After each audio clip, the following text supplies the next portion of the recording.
الحمد للہ الذی ہدانا لہذا وما کنا لنہتدی لولا ان ہدانا اللہ والصلاة والسلام علی من لا نبی بعدہ وعلی آلہ واصحابہ الکرام البررہ اما بعد قال اللہ تبارک و تعالی فی کلامہ المجید والفرقان الحمید اعوذ باللہ من الشیطان الرجیم بسم اللہ الرحمن الرحیم یا ایہا الذین آمنوا کتب علیکم الصیام کما کتب علی الذین من قبلکم لعلکم تتقون وقال شہر رمضان الذی انزل فیہ القرآن ھدی للناس وبینات من الھدی والفرقان فمن شہد منکم الشہر فلیصم صدق اللہ العلی العظیم رب اشرح لی صدری ویسر لی امری واحلل عقدۃ من لسانی یفقہوا قولی رب یسر ولا تعسر وتمم بالخیر۔ ناظرین اکرام، اللہ رب العزت کا احسان و کرم ہوا کہ اللہ تبارک و تعالیٰ نے ہماری اس زندگی میں رمضان کی یہ بابرکت ساعتیں ہم کو نصیب بھی کی اور ہمیں یہ توفیق بھی اللہ تبارک و تعالیٰ نے عطا کی کہ ہم نے رمضان میں صیام و قیام کا، عبادات و اذکار کا، خدا تبارک و تعالیٰ کی طرف رجوع، انابت اور توبہ و استغفار کا اہتمام بھی کیا۔ اس ماہ مبارک میں ہم نے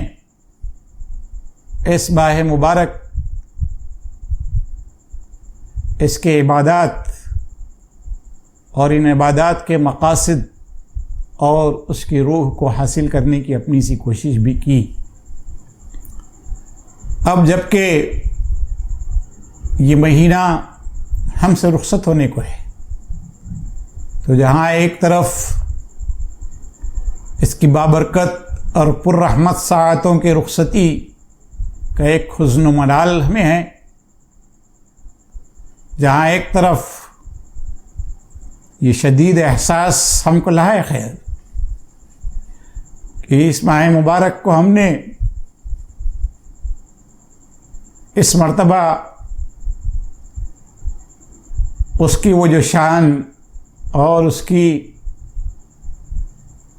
وہ ساری کیفیات، اس کا وہ سارا تمطراق، اس کی وہ ساری ہمہ ہمی اور اس کی ساری وہ رونقیں جو عام حالات میں ہوا کرتی ہے، ان رونقوں، اس تمطراق، اس کی محرومی کے ساتھ ہم نے اس ماہ مبارک کو گزارا ہے۔ اس ماہ مبارک کو اللہ تبارک و تعالیٰ نے ہم پر کچھ ایسی کیفیات کے ساتھ سایہ فگن کیا اور اس کی مصلحت سے وہ واقف ہے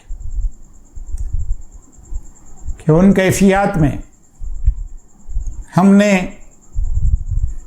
اس مہینے میں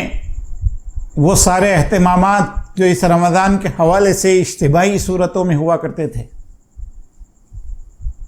صیام و قیام کے وہ اجتماعی اہتمامات، تراویح کی وہ رونقیں، نماز باجماعت، مسجد میں نماز باجماعت کی وہ لذتیں، قرآن مجید کی سماعت اور اس کی وہ برکتیں، وہ سارا کا سارا اس وقت ہم کو حاصل نہیں تھا، اور ہم دین اسلام کی تعلیمات کو ان بدلے ہوئے حالات میں اسلام کی رہنمائی کی روشنی میں اپنے گھروں پر انفرادی طور پر یا اپنے اہل و عیال اور متعلقین کے ساتھ اجتماعی طور پر، لیکن اپنے گھروں پر ہم ان عبادات کو انجام دے رہے تھے، اور ہم نے یہ کوشش کی، ہم نے اس دوران یہ دعائیں کی کہ اللہ تبارک و تعالیٰ یہ جو حالات ہم پر آ گئے ہیں، یہ اللہ تبارک و تعالیٰ نے اپنی حکمت و مصلحت کے ساتھ ہم پر یہ حالات رکھے ہیں، اللہ تبارک و تعالیٰ ان حالات سے گلو خلاصی ہم کو نصیب فرمائے، اور یہ جو وبا اس وقت پھیلی ہوئی ہے اور اس پر مخصوص انداز میں جس طرح کے خوف و ہراس کی کیفیات میں انسانوں ہی نے مبتلا کر دیا ہے، اللہ تبارک و تعالیٰ ان حالات کو دور فرمائے۔ اور ہم نے اللہ کی بارگاہ میں یہ داد و فریاد کی کہ اللہ تبارک و تعالیٰ ان آفات، ان بلیات، ان امراض اور ان کی ضرر رسانیوں سے اللہ تبارک و تعالیٰ ہماری اور جن کے حق میں اللہ تبارک و تعالیٰ خیر کا فیصلہ فرما رہا ہے ان سب کی اس سے حفاظت فرمائے۔ ہم نے یہ دعائیں کی۔ ناظرین اکرام، ہماری انہی کیفیات کے ساتھ رمضان کا یہ مہینہ اب ہم سے رخصت ہوا چاہتا ہے۔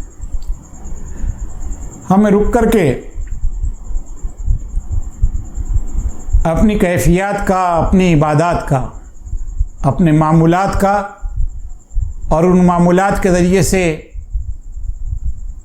ان حاصلات کا جائزہ لینا ہے جو اس ماہ مبارک سے گزر کر کے، اس ماہ مبارک کو گزار کر کے، اس ماہ مبارک کی سرگرمیوں کے ذریعے سے جو ہمارے دامن میں اس وقت موجود ہیں یا ہمارے ہاتھ میں اس وقت موجود ہے، ان حاصلات، عبادات کے حاصلات، معمولات کے حاصلات، اذکار و اوراد کے حاصلات، قیام کے حاصلات، صیام کے حاصلات، تلاوت قرآن کے حاصلات، انفاق و صدقات کے حاصلات،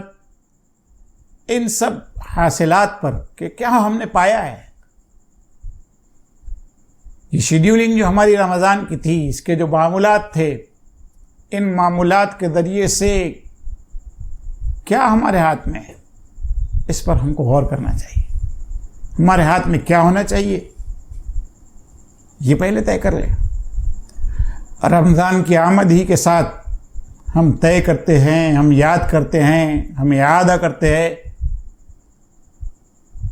رمضان کا، رمضان کے روزوں کے مقاصد کا،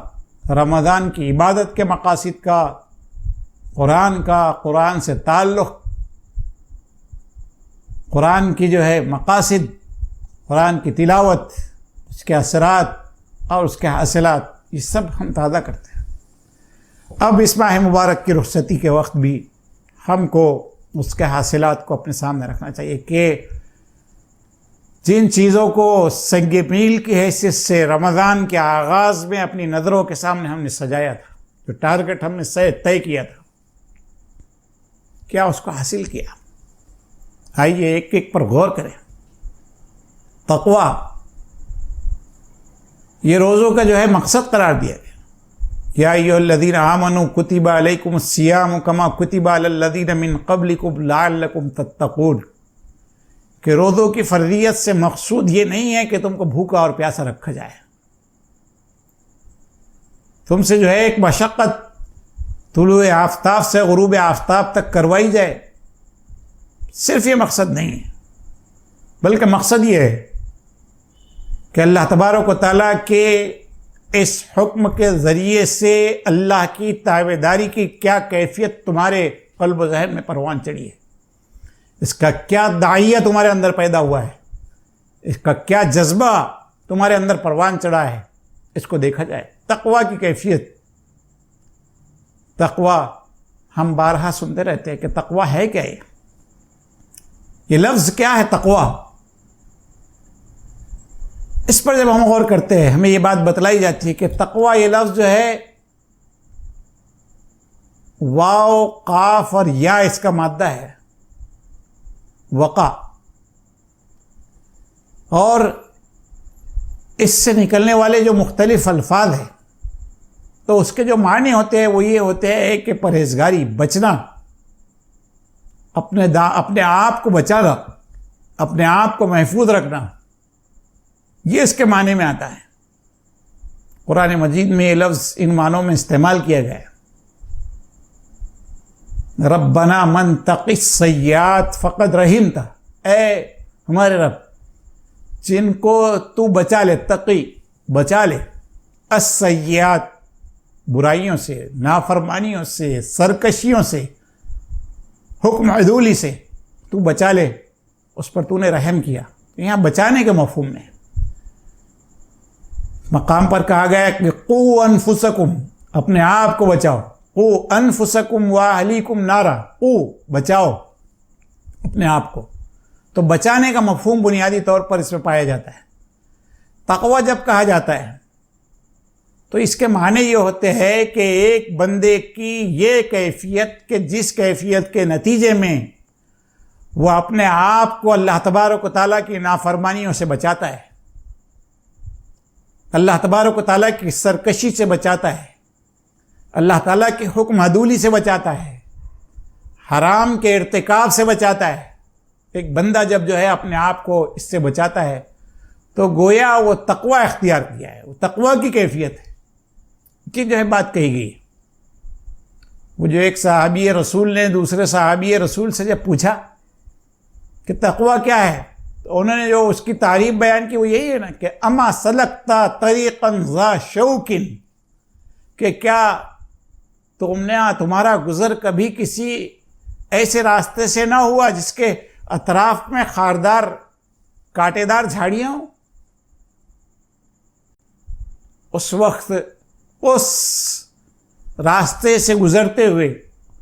جس کے دونوں طرف جو ہے کانٹے دار جھاڑیاں ہیں، تمہاری جو کیفیت ہوتی ہے کہ اپنے دامن کو ان کانٹوں سے الجھنے سے بچایا جائے، سمیٹ کر کے بچایا جائے، اس میں الجھا نہ جائے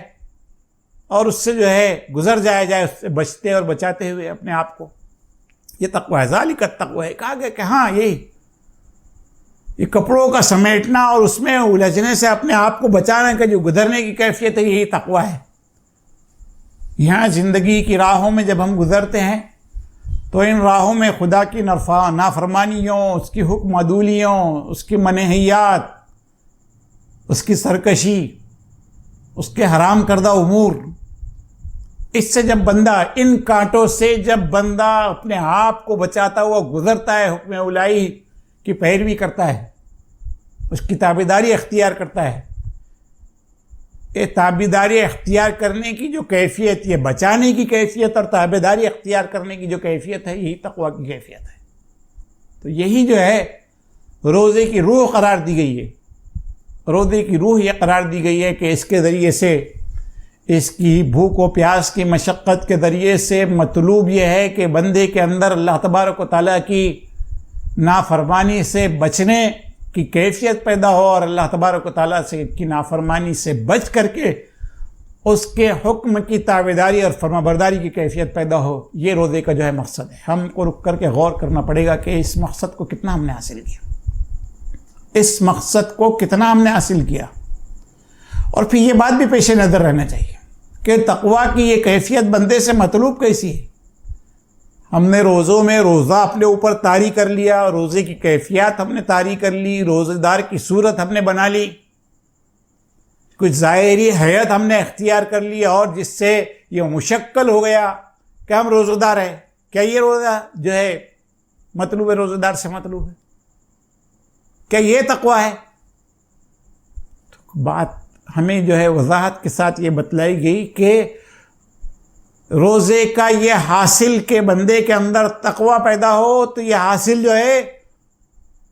اس کے ظاہر و باطن سب میں نظر آنا چاہیے. بلکہ کہا گیا ہے کہ التقوی ہا ہنا، التقوی ہا ہنا، التقوی ہا ہنا، کہ تقوی جو ہے اس کی اصل جگہ ہے، اس کا مرکز جو ہے دل ہے. دل کے اندر تقوی بندے کے پیدا ہوا کہ نہیں پیدا ہوا. ہم نے خوب روزے کو اپنے اوپر طاری کیا اور اپنی شکل و صورت و حیث سے تو ہم روزہ دار نظر آئے، لیکن تقوی نے اگر ہم نے ہمارے گھر میں ہمارے دل میں گھر نہیں کیا ہے تو یہ روزے کا حاصل جو یہ تقوی ہے وہ تقوی ہمارے اندر پیدا نہیں ہوا. ہمیں جو ہے متنبع کیا گیا ہے، کم من صائمن، کتنے روزہ دار ایسے ہیں جن کو ان کے روزوں سے سوائے بھوک و پیاس کی مشقت کے کچھ حاصل نہیں ہوتا ہے. بھوک و پیاس کی مشقت کے سوا کوئی چیز ان کو حاصل نہیں ہوتی. ہم کو جو ہے وارن کیا گیا ہے کہ اگر تمہارے پیش نظر صرف بھوک و پیاس کی مشقت رہی اور خدا کی نافرمانی اور نافرمانی کے کاموں کے ارتکاب سے تم اگر نہیں بچے، تو یہ بات جو ہے کہی گئی کہ فَلَيْسَ لِلَّهِ حَاجَةٌ إِلَىٰ يَدَعَ طَعَامَهُ وَشَرَابَهُ، تو پھر اللہ تبارک و تعالیٰ کو کوئی حاجت نہیں ہے کہ اب تم نے جو ہے اپنا کھانا اور پینا ترک کر دیا. اگر تم نے جو ہے تقوی کی کیفیت، خدا کی تابعداری کی کیفیت یہ اپنے اندر پیدا نہ کی، خدا کی نافرمانی سے بچنے کا داعیہ تمہارے اندر پروان نہ چڑھا، تو کوئی کیفیت جو ہے روزے کی، کوئی مقصد روزے کا تم کو حاصل نہیں ہو. تو اس پڑاؤ پر پلٹ کر کے یہ جائزہ دل کی دنیا میں جھانک کر کے یہ جائزہ لینا پڑے گا کہ رمضان سے پہلے خدا کی کتنی نافرمانیوں کا مرتکب میں تھا، کن حلال اور حرام کی تمیزوں کو میں نہیں برتتا تھا، خدا کی کن احکام کی پامالیاں میں کیا کرتا تھا، زبان و بیان کی کتنی خرابیاں میرے اندر موجود تھی، عمل کی کتنی خرابیاں میرے اندر موجود تھی، حقوق اللہ کے حوالے سے کیا کوتاہیاں تھی، حقوق العباد کے حوالے سے کیا کوتاہیاں تھی، معاشرتی معاملات کے حوالے سے کیا کوتاہیاں تھی، معاش کے معاملات کے حوالے سے کیا کوتاہیاں تھی، گھریلو معاملات میں کیا کمزوریاں، کیا خامیاں تھی، اہل و عیال کے حوالے سے کیا خامیاں کمزوریاں تھی، اقارب کے حوالے سے کیا کمزوریاں خامیاں تھی، وہاں کیا نافرمانیاں خدا کی تھی، وہاں کن چیزوں کا ارتکاب میں کیا کرتا تھا. اور اب جب کہ میں نے رمضان گزارے ہیں، اہتمام کے ساتھ گزارے، قیام و سیام کی مشقت کے ساتھ گزارے، تو اس نے مجھے ہاتھ میں کیا تھمایا ہے میرے؟ کیا میں نے وہ ساری جو ہے کیفیات سے دستکش ہونے کا، ان ساری کیفیات کو جھٹک دینے کا فیصلہ کیا اور جھٹک دیا ہے میں نے اس کو؟ ان ساری نافرمانیوں سے میں نے توبہ کر لی ہے، ان سارے حقوق اللہ کی پامالیوں سے میں نے توبہ کر لی ہے، حقوق العباد، بندوں کے حقوق، اس کی پامالی سے میں نے توبہ کر لی ہے. میں نے اپنے بھائی کا حق دبا کر کے بیٹھا تھا، بہن کا حق دبا کر کے بیٹھا تھا، کسی بندے کا حق دبا کر کے بیٹھا تھا، کوئی مالی بدعنوانی کر کے میں نے بیٹھا تھا. میں کاروباری اعتبار سے کسی بددیانتی کا میں شکار تھا، لین اور دین کے حوالے سے کسی جو ہے بددیانتی کا میں شکار تھا. کیا میں نے وہ سب توبہ کر لیا؟ میں نے جتنی ادائیگیاں میرے ذمے تھی سب میں نے کر دی ہے، سب سے میں نے توبہ کر لی ہے. کیا میری زبان غیبتوں سے پاک ہو گئی ہے، چغل خوری سے پاک ہو گئی ہے، بندوں کی برائیاں کرنے سے پاک ہو گئی ہے، عیب نکالنے سے پاک ہو گئی ہے، تہمتیں لگانے سے پاک ہو گئی ہے؟ پاک ہو گئی ہے میری زبان. کیا اس زبان کو پکڑ کر کے میں نے جو ہے یہ احتساب کیا ہے کہ اس زبان کو میں نے جو ہے خدا کی نافرمانیوں سے پاک کر دیا ہے، اب اس زبان سے میں کسی کا عیب نہیں بیان کرتا ہوں، میں کسی کی غیبت نہیں بیان کرتا ہوں، میں کسی پر تہمت نہیں لگاتا ہوں، میں کسی کی چغلی نہیں کرتا ہوں، میں اس زبان سے کسی کی جو ہے تان تشریح کا کام نہیں کرتا ہوں، میں اس زبان سے کسی پر جو ہے ہمزہ اور لمزہ کی کیفیت، اس کے پیٹھ پیچھے برائی اور اس کے روح در روح اس کے سامنے جو ہے اس کی گستاخی میں نہیں کرتا ہوں، اس سے گالی گلوچ میں نہیں کرتا ہوں، اس زبان کو میں آلودہ نہیں کرتا ہوں. کیا میں اس پوزیشن میں ہوں کہ اس زبان کو پکڑ کر کے میں یہ احتساب اپنے آپ کا کر سکوں کہ میں نے اس کو پاک کر دیا ہے؟ میں اس دل پر ہاتھ رکھ کر کے کیا یہ اطمینان کر سکتا ہوں رمضان کے عیساق کہ وہ ساری نافرمانیاں، خدا کی وہ ساری نافرمانیاں جس کے نتیجے میں یہ بات کہی گئی کہ ان هذه القلوب تصدع كما يصدع الحديد، کہ اس دل کو بھی زنگ لگتا ہے جس طرح لوہے کو زنگ لگتا ہے. تو کیا میں نے اس دل کی جلا، اس دل کو مصفا مشفع صیقل کرنے، پاک کرنے، شفاف کرنے کی تدبیر کی ہے۔ اس دل کو پاک کیا ہے برے خیالات سے، اس دل کو پاک کیا ہے برے جذبات سے، اس دل کو پاک کیا ہے عصبیتوں سے، اس دل کو پاک کیا ہے نفرتوں سے، اس دل کو پاک کیا ہے منفی قسم کی کیفیات سے، اس دل کو پاک کیا ہے رنجشوں سے، عداوتوں کی جذبات سے، دشمنی کے جذبات سے۔ کیا پاک کیا ہے میں نے؟ ان سب کیفیات نے جو میرے اس دل کو داغدار کیا ہے، زنگالود کیا ہے، اور اس سے سب سے جو مجھ کو منع کیا گیا تھا، مجھ کو جو ہے روک دیا گیا تھا، کیا میں نے قرآن کی تلاوت کے ذریعے سے یہ بات کہی ہے کہ فما جلاؤ یا رسول اللہ، اے اللہ کے رسول، اس دل کو مجلا اور مصفا کرنے، صاف ستھرا کرنے کی تدبیر کیا ہے؟ تو کیا وہ جو تدبیر اللہ کے رسول نے جو ہے قرآن سے وابستہ ہونے کی بات بتائی تھی، تو کیا میں جو رمضان میں قرآن سے وابستہ ہوا تھا، 1، 2 اور 3 قرآن میں نے ختم کیے ہیں، تو اس ختم قرآن کے ذریعے سے میں نے اپنے دل سے بھی وہ سارے جو ہے منفی کیفیات کے خاتمے اور ان منفی کیفیات کو دھو دینے کا جذبہ اپنے اندر پروان چڑھایا ہے، پاک کر دیا اس کو میں نے۔ حاصل رمضان کی حیثیت سے،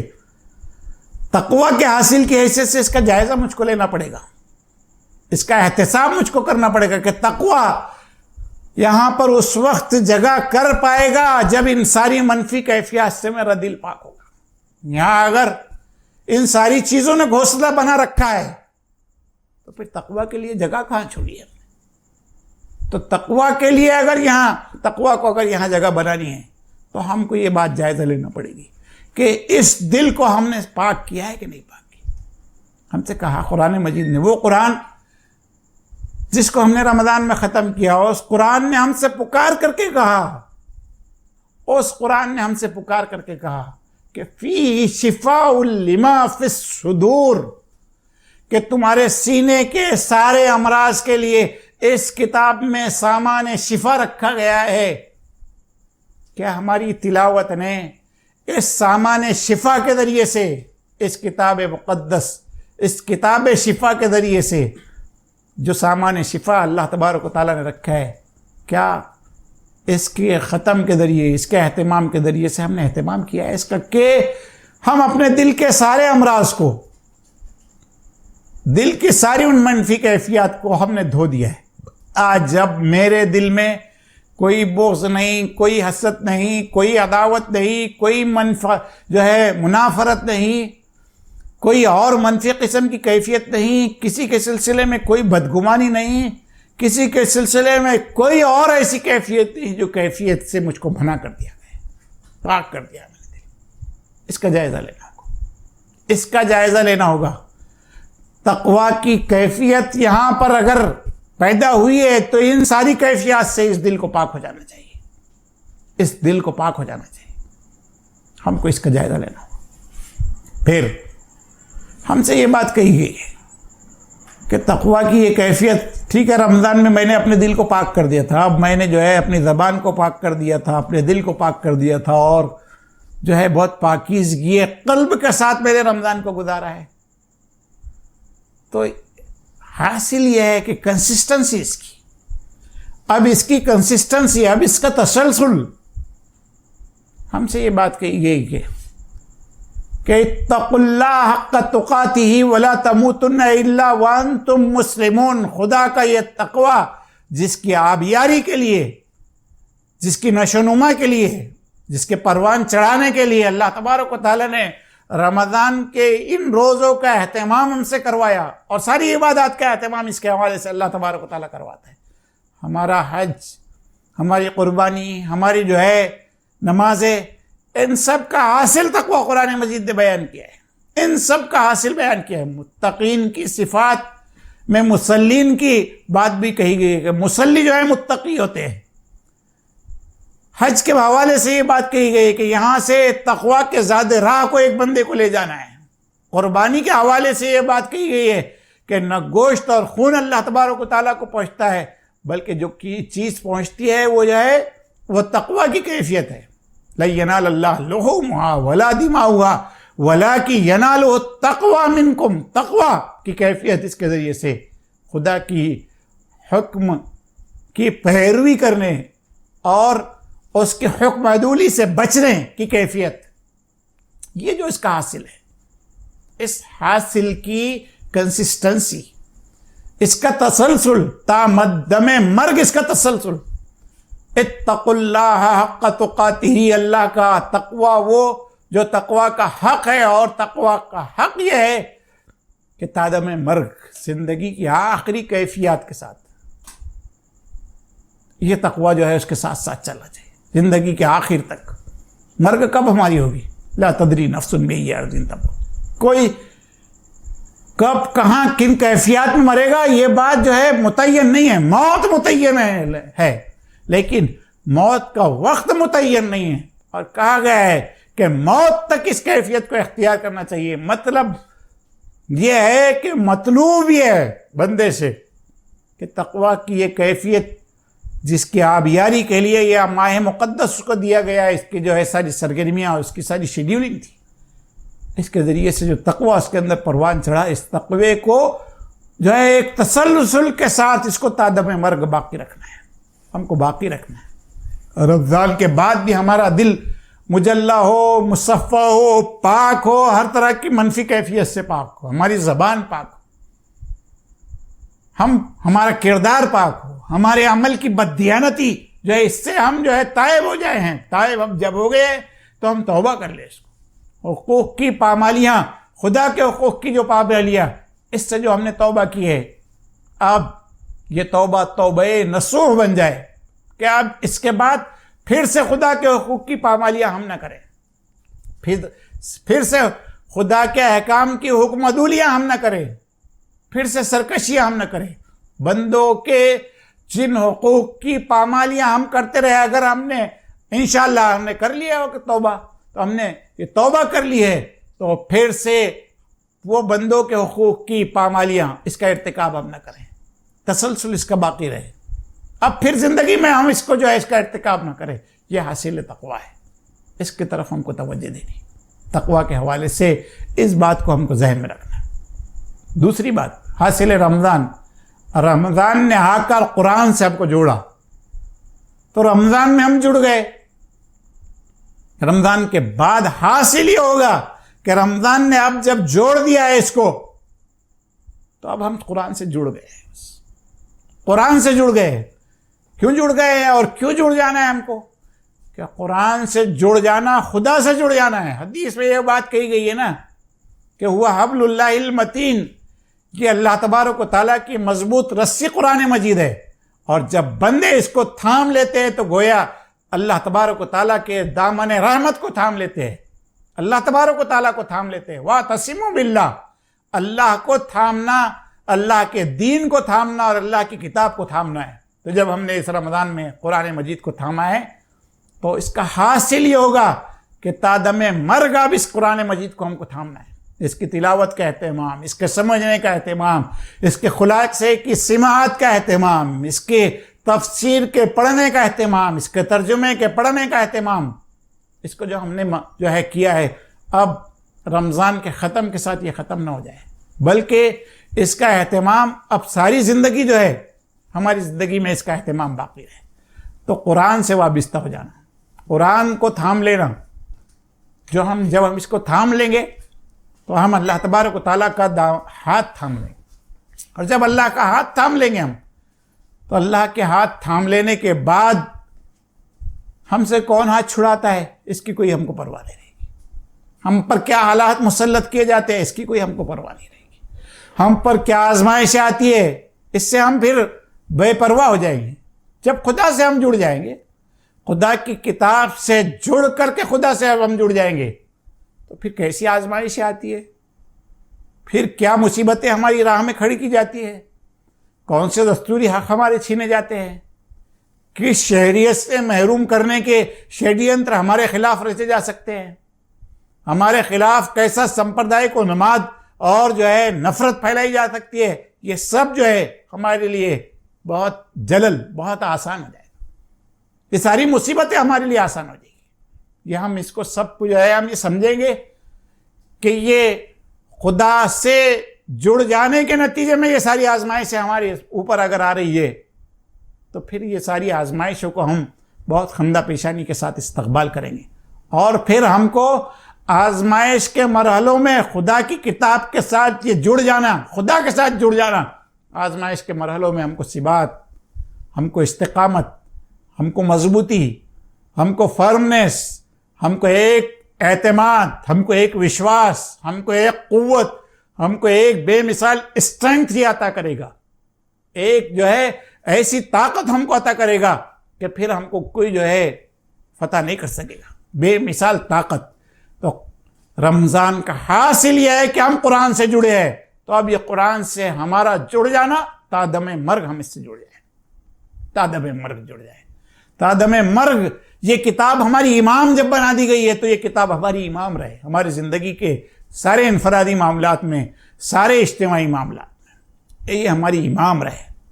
اللہ تبارک و تعالیٰ نے اسی کی طرف روزوں کے حوالے سے جو آیات بیان کی ہے اس کی طرف اللہ تبارک و تعالیٰ نے ہم کو متوجہ بھی کیا. ذالک لتکملوا العدۃ ولتکبروا اللہ علی ما ہداکم ولعلکم تشکرون. یہ روزوں کا اہتمام اس شکرانے کے لیے ہے کہ اللہ تعالیٰ نے تمہارے ہاتھ میں کتاب ہدایت قرآن مجید جو ہے تھما دی. یہ کتاب ہدایت آپ کو اس زمین پر خدا کی کبریائی کے نظام کے ساتھ کھڑا کر دے گی.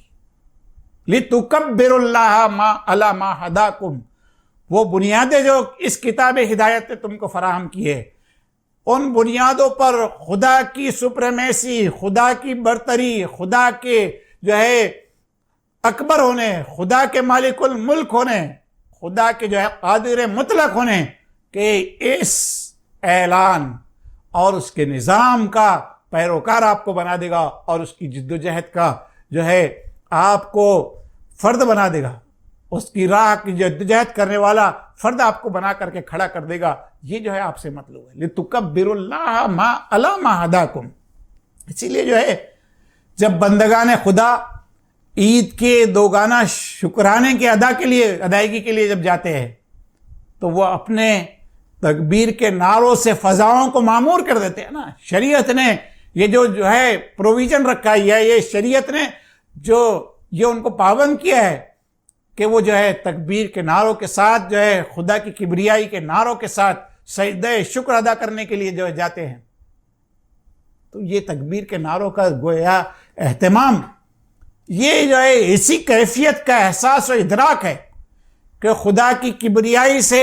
اس روئے زمین کو ہم بھر دینا چاہتے ہیں. اس کی کبریائی کا نظام، اس کی برتری کا نظام، اس کی سپریمیسی کا نظام، وہ جو ہے کتب خانوں کی اور آئیڈیالوجیکل ڈسکشن کی زینت بن کر کے وہاں تک اس کی تحدید نہیں ہے، بلکہ وہ عملی زندگی میں اس کے نظام کو، اس کے نظام کی سربلندی کو جو ہے ہم ایگزیکیوٹ کرنا چاہتے ہیں. یہ جو ہے اس کا حاصل ہے. تو کتاب سے وابستگی کتاب کے نظام کی سے وابستگی ہے، اور کتاب کے نظام سے وابستگی اس کا دائی بنا کر کے، اس کی جد و جہد کا سپاہی بنا کر کے، اس کا معلم بنا کر کے، اور اس کی جو ہے اشاعت کا جو ہے ذمہ دار بنا کر کے ہم کو کھڑا کرتا ہے، اس کے لیے سرگرم عمل ہم کو کرتا ہے. تو حاصل اس رمضان کا یہ ہونا چاہیے کہ اللہ تبارک و تعالیٰ کی اس کتاب کا وہ حق جو ہم پر عائد ہوتا ہے اس حق کو ہم ادا کریں. یہ جو ہے اس کتاب کا حاصل ہے، اس رمضان المبارک کا حاصل ہے. اس حاصل کو بھی ہمیں اپنے سامنے رکھنا چاہیے. برادران محترم، رمضان کے حوالے سے یہ نقطہ بھی ہمیں پیش نظر رکھنا چاہیے کہ اللہ تبارک و تعالیٰ نے رمضان کے حوالے سے جب قرآن کا ذکر کیا وہاں قرآن کو فرقان کہا، اور اللہ تبارک و تعالیٰ نے اہل ایمان کے غلبے کے حوالے سے جب ذکر کیا بدر کا تو اس کو یوم الفرقان کہا. بہت منطقی تعلق ہے، ایک لاجیکل جو ہے دونوں کا ریلیشن ہے دونوں کے درمیان، کہ قرآن آئیڈیالوجی کے اعتبار سے، آئیڈیالوجیکل بنیادوں کے اعتبار سے، نظری اعتبار سے قرآن جو ہے وہ فرقان ہے حق اور باطل میں. یعنی باطل کا باطل ہونا اور حق کا حق ہونا جن اصولوں پر طے کیا جائے گا وہ اصول جو ہے سیکولر اصول نہیں ہوں گے، وہ اصول انسانوں کے بنائے ہوئے اصول نہیں ہوں گے، وہ اصول جو ہے کسی اور نے وضع کر دیا ہے، کچھ اور ہاؤسز نے وضع کر دیا ہے، یا کسی جو ہے لیگ آف نیشن نے وضع کر دیا ہے، تو وہ اصول نہیں ہوں گے۔ اصول وہ ہوں گے جو ہے اللہ تبارک و تعالیٰ نے، انسانوں کے خالق نے جو اصول طے کر دیے ہیں، تو وہ اصول نظریاتی وہ بنیادیں قرآن فراہم کرتا ہے، اور اس کے مطابق حق کا حق ہونا طے کیا جاتا ہے اور باطل کا باطل ہونا طے کیا جاتا ہے۔ اس کے مطابق اہل حق کا اہل حق ہونا طے کیا جاتا ہے کہ کون اہل حق ہیں، اور اسی کی بنیاد پر اہل باطل کا باطل ہونا طے کیا جاتا ہے۔ یہ بات جو ہے بالکل طے شدہ ہے۔ ہم کو رمضان کے حوالے سے آئیڈیالوجیکلی بھی اس بات پر پوری طرح سے کنونس ہو جانا چاہیے، یہ حاصل ہوگا رمضان کا، اور اس میں جو ہے ہمیں کوئی شائبہ اس حوالے سے نہیں رکھنا چاہیے کہ کتاب حق قرآن مجید ہے، اس نے جس کو حق کہہ دیا وہ حق، اس نے جس کو اہل حق کہہ دیا وہ اہل حق، وہ اہل حق۔ کوئی اپنے جو ہے نمبروں کی تعداد پر، اپنے فیگرز کی تعداد پر، اور اپنی جو ہے میجورٹی کی بنیاد پر کسی بات کو حق کہے تو وہ حق نہیں ہوگا۔ حق وہ ہوگا جو ہے قرآن مجید نے طے کر دیا ہے۔ یہ ہم کو جو ہے ذہنی اطمینان اور یہ حنیفیت، یہ یکسوئی اس قرآن کی صورت میں حاصل ہو جائے، یہ رمضان کا حاصل ہے کہ قرآن نظریاتی بنیادوں پر اس نے جس چیز کو حق کہہ دیا ہے وہ حق ہے، اور قرآن نے نظریاتی بنیادوں پر جس انسانی گروہ کو اہل حق کہہ دیا ہے، چاہے وہ کتنی قسم و پرسی کی زندگی میں ہو، چاہے وہ کتنی ہی بدتر کیفیات کے ساتھ زندگی گزارنے پر مجبور اس وقت دنیا میں کیے جا رہے ہوں، لیکن اہل حق وہی ہے جو اس حق کی آئیڈیالوجی کے ساتھ جڑے ہوئے، اہل حق وہی ہے۔ اور جب حق یہ ہے، اہل حق یہ ہے، تو اس حق کے ساتھ ان اہل حق کو اس حق کی سربلندی کے لیے کوشش کرنا ہوگا، اور اس کی فرقانیت کو جد و جہد کے ذریعے سے جو ہے اس کا لوہا لینا ہوگا۔ یوم الفرقان یہ بات بتلاتا ہے۔ یہ جو منطقی تعلق، یہ لاجیکل تعلق جو ہے رمضان کا، قرآن کا، فرقان کا، یوم الفرقان کا، اس لاجیکل تعلق کو بھی ایک حاصل کے طور پر ہم کو یاد رکھنا ہوگا کہ یہ جو قرآن کی حقانیت، اس کی فرقانیت اور اس کی نظری حقانیت کا جو ہم کو لوہا لینا ہوگا، یہ مسجد میں اس کی خوش الہانی کی تلاوت کے ساتھ نہیں لیا جا سکے گا، بلکہ اس نظریاتی حق کو دعوت کے قوت کے ساتھ، اپنے دعوتی زور بیان کی قوت کے ساتھ، اپنے کنونسنگ پاور کی قوت کے ساتھ اس کی حقانیت کو میدان عمل میں آ کر کے جو ہے اس کا لوہا لینا ہوگا، اس کو ثابت کرنا ہوگا، اس کے لیے جد و جہد کرنی ہوگی، اس کے لیے دوڑ دھوپ کرنی ہوگی، اس کے لیے پورے جتن لگانے ہوگی، اس کے لیے صلاحیتیں لگانی ہوگی، اس کے لیے جوانیاں لگانی ہوگی، اور اس کے لیے جان اگر مطلوب ہے تو جان لگانی ہوگی۔ ہم کو یہ رمضان کا حاصل ہے، رمضان کا حاصل ہے۔ ان سارے حاصلات کو قرآن جو ہے اللہ تبارک و تعالیٰ نے بہت حکمت کے ساتھ جمع کر دیا ہے، بہت حکمت کے ساتھ جمع کر دیا ہے۔ رمضان، اس کے سیام کا اہتمام اور صوم کے لفظ کا اہتمام، وہ صوم جس کے ذریعے سے ایک بندے کو اپنے آپ پر اتنی بے پناہ قوت و طاقت جو ہے عطا کر دی جاتی ہے، اتنی اسٹرینگتھ عطا کر دی جاتی ہے کہ جس کے نتیجے میں وہ اپنی جان قربان کر سکتا ہے اپنی جو ہے عقیدے پر، اپنے ایمان پر، اپنی آئیڈیالوجی پر اور اپنے نظریے پر۔ یہ جو اس کے ذریعے سے، ان سیام کے ذریعے، قیام کے ذریعے اور اس کی مشقت کے ذریعے سے یہ داعیہ پیدا کیا جاتا ہے۔ اس داعیے کا امتحان قرآن سے وابستہ کر کے اس کے ذریعے سے کیا گیا۔ اس داعیے کا امتحان یوم الفرقان میں لے جا کر کے کھڑا کر کے جو ہے اس سے کر دیا گیا کہ بندے کو لا کر کے کھڑا کر دیا گیا کہ وہ اللہ کے کلمے کی سربلندی کے لیے روزے کی حالت میں پیچکے ہوئے پیٹ کے ساتھ، بھوک پیاس کی مشقت کے ساتھ، ناتوانی کے ساتھ، وسائل و ذرائع کی کمی کے باوجود وہ میدان عمل میں آ کر کے کھڑا ہو گیا کہ لِتَكُونَ كَلِمَةَ اللَّهِ الْعُلْيَا وَكَلِمَةَ الَّذِينَ هُوَ السُّفْلَىٰ، کہ اللہ کا کلمہ سربلند ہو جائے اور اس کے بالمقابل جو کچھ ہے وہ جو ہے سرنگو ہو جائے۔ یہ جو اس کا حاصل ہے، اس کو اللہ تبارک و تعالیٰ نے یوم الفرقان کے ذریعے سے اور پھر اس دن کے ذریعے سے، جس کو اللہ تبارک و تعالیٰ نے کہا کہ اذا جاء نصر اللہ والفتح ورأیت الناس یدخلون فی دین اللہ افواجا، وہ یوم فتح کے ذریعے سے، کہ جب اللہ تبارک و تعالیٰ نے حق کی اس آئیڈیالوجی کو اس صورت میں انسانوں کے سامنے رکھا کہ جس کے نتیجے میں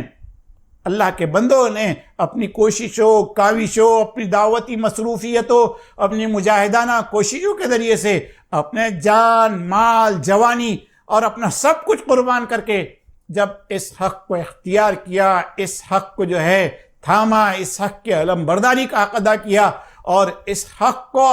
حق ہونا ثابت کر دیا، تو اللہ تبارک و تعالیٰ نے کہا کہ وہ مرحلہ ہے جب اللہ تبارک و تعالیٰ کے بندے یدخلون فی دین اللہ افواجا، کہ اللہ کے بندے فوج در فوج اللہ تبارک و تعالیٰ کے دین کے زیر سایہ آ جائیں۔ یہ کیفیت اللہ تبارک و تعالیٰ نے وہ فتح مکہ کے ذریعے سے، اللہ کی حکمت دیکھیے آپ کہ یہ سارا کا سارا جو ہے اللہ تبارک و تعالیٰ نے رمضان میں اس کو رکھا کہ بندے کے سامنے یہ سارا نقشہ اس کے سامنے رہے، اور یہ جو ہے اس کا ریلیونس اس کے سامنے رہے، روزے کا ریلیونس، قرآن کا ریلیونس، قرآن کی آئیڈیالوجی کا ریلیونس، قرآن کے فرقان ہونے کا ریلیونس، حق اور باطل کی کسوٹی ہونے کا ریلیونس، اور اس ریلیونس کا لوہا میدان عمل میں لینے کے لیے یوم الفرقان کا ریلیونس اور یوم فتح کا ریلیونس، یہ سارا کا سارا یہ سب اس کے حاصلات ہیں۔ ان حاصلات کو اگر ہم جو ہے مضبوطی کے ساتھ سمجھتے ہیں، اس کو اپنے قلب و ذہن میں بٹھا لیتے ہیں، اس کو اپنی رگ و پے میں سرایت کر لیتے ہیں، اور اس کے ساتھ پھر سوچتے ہیں، اس کے ساتھ پھر غور و فکر کرتے ہیں، اس کے ساتھ پھر منصوبہ بندی کرتے ہیں، اس کے ساتھ پھر دینی اجتماعیتوں کے ساتھ جوائن ہوتے ہیں، اس کے ساتھ پھر اجتماعی دعوتی کوششوں کو انجام دیتے ہیں، اس کے ساتھ پھر بندگان خدا کو خدا کے دین سے جوڑنے کی کاوش کرتے ہیں، اس کے ساتھ پھر دین خدا کی سربلندی کے لیے صبر آزما مرحلوں سے گزرنے کا جو ہے کوششیں ہم کرتے ہیں اور اس سے گزرتے ہیں۔ تو یہ سب کچھ اگر ہم کرتے ہیں تو یہ حاصلات رمضان ہیں، یہ رمضان کے حاصلات ہیں۔ ہم کو رک کر کے اس حوالے سے اس پر غور کرنا چاہیے کہ ان حاصلات کی کیا کیفیت اس وقت، ان حاصلات کے حوالے سے کیا کیفیت ہے جس کو اس وقت ہم اپنے قلب و ذہن میں پاتے ہیں۔ اور الحمدللہ اللہ تبارک و تعالیٰ کا بے حد شکر و احسان کہ ان ساری چیزوں کے حوالے سے ہماری کیفیت جو ہے وہ اللہ تبارک و تعالیٰ نے وہ پیدا کر دی ہے کہ جس پر ہم اس کا شکر ادا کر سکتے ہوں۔ تو اللہ تبارک و تعالیٰ کے اس شکر و احسان پر، اللہ تبارک و تعالیٰ کے اس احسان پر اس کا شکر ہم کو ادا کرنا چاہیے کہ اس نے رمضان کے ذریعے سے ہمارے دامن کو بھرا ہے، ہمارے دامن کو بنا ہے، ہماری انفرادی زندگی سے ساری نافرمانیاں رخصت ہو گئی، ہماری زندگی سے خدا کے حقوق کی پامالیوں سے ہم نے توبہ کر لی، بندوں کے حقوق کی پامالیوں سے توبہ کر لی، انفرادی زندگی میں ہم خدا کے احکام کے تابعدار بن گئے، نافرمانیوں سے ہم نے توبہ کر لی، اجتماعی زندگی میں ہم نے توبہ کر لی، ہم نے مالی معاملات کے حوالے سے توبہ کر لی، ہم نے جو ہے معاملات کی جتنی نوعیتیں ہوتے ہیں ان سب میں خدائی احکام اس کو اپنی جو ہے مضبوط گرفت میں لے لیا اور اس پر ہم عمل پیرا ہو گئے۔ اسی طرح ہم نے قرآن کو تھام لیا، قرآن کو تھام کر کے حامل قرآن ہم بن گئے، قرآن کو تھام کر کے اس کے نظریے کہ جو ہے ہم ترجمان بن کر کے اب کھڑے ہو گئے ہیں، اور اس کا ہم نے فیصلہ کر لیا، اور اس کے لیے جد و جہد، اجتماعی جد و جہد، اس کا حصہ بننا کا ہم نے جو ہے فیصلہ کر لیا ہے۔ تو الحمدللہ اللہ تبارک و تعالیٰ نے رمضان کی بے بہا رحمتوں اور برکتوں سے ہم کو سرفراز کر دیا ہے، اور اللہ تبارک و تعالیٰ سے پھر ہم کو یہ دعا کرنا چاہیے کہ اللہ تبارک و تعالیٰ اس پر مداومت اور ہمیشگی ہم کو عطا فرمائے، اللہ تبارک و تعالیٰ اس پر ثبات ہم کو عطا فرمائے، کنسسٹنسی اور تسلسل اللہ تعالیٰ عطا فرمائے، ایسا تسلسل جو موت تک کا تسلسل ہو، موت تک ہم اس پر جو ہے ان سارے پہلوؤں کے اعتبار سے گامزن رہے۔ اللہ تبارک و تعالیٰ مجھے اور آپ کو ان حاصلات پر پوری طرح متوجہ رہنے کی توفیق نصیب فرمائے۔ وآخر دعوانا الحمدللہ رب العالمین۔